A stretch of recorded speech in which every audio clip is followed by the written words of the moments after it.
Hello everyone, మీరు ఎంత పెద్ద ఫ్యాబ్రిక్ తీసుకున్నా లెహంగా ప్లీట్స్ అనేవి ఈవెన్గా ఎలా పెట్టుకోవాలో ఈ వీడియోలో చూద్దాం.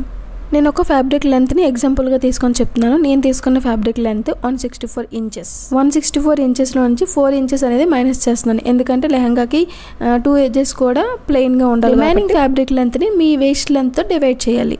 ఇలా డివైడ్ చేస్తే మీకు 1 ప్లీట్ లెంత్ అనేది వస్తుంది. మీకు వాల్యూ పాయింట్స్లో వచ్చినా సరే రౌండ్ ఫిగర్ తీసుకుంటే ఏం కాదు. నాకు 4.705 అనేది వచ్చింది. నేను ప్లీట్ లెంత్ అనేది 5గా తీసుకున్నాను. ఇప్పుడు మీకు పైకి కనిపించే ప్లీట్ లెంత్ బట్టి మీరు మెజర్మెంట్ అనేది చేసుకోవాలి. నాకు 1 ఇంచ్ ప్లీట్ మాత్రమే బయటకు కనిపించాలి, రిమైనింగ్ 4 ఇంచెస్ అనేవి ఫోల్డ్లోకి వెళ్ళిపోవాలి. సో నేను 1+4 అనేది తీసుకుంటున్నాను. మీకు 2 ఇంచెస్ ప్లీట్స్ బయటకు కనిపించాలంటే 2+3 తీసుకుంటాం.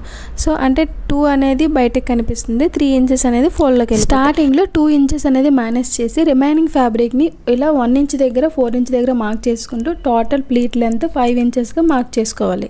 అండ్ ఫైనల్లీ ఈ వీడియోలో చూపిస్తున్నట్టుగా ఫోల్డ్ చేసుకుంటూ పిన్స్తో సెక్యూర్ చేసుకుంటే ఈవెన్గా లెహంగా ప్లీట్స్ అనేవి మీకు రెడీ అయిపోతాయి. ఈ వీడియో మీకు నచ్చినట్టయితే మన ఛానల్ని సబ్స్క్రైబ్ చేసుకోండి. Thanks for watching.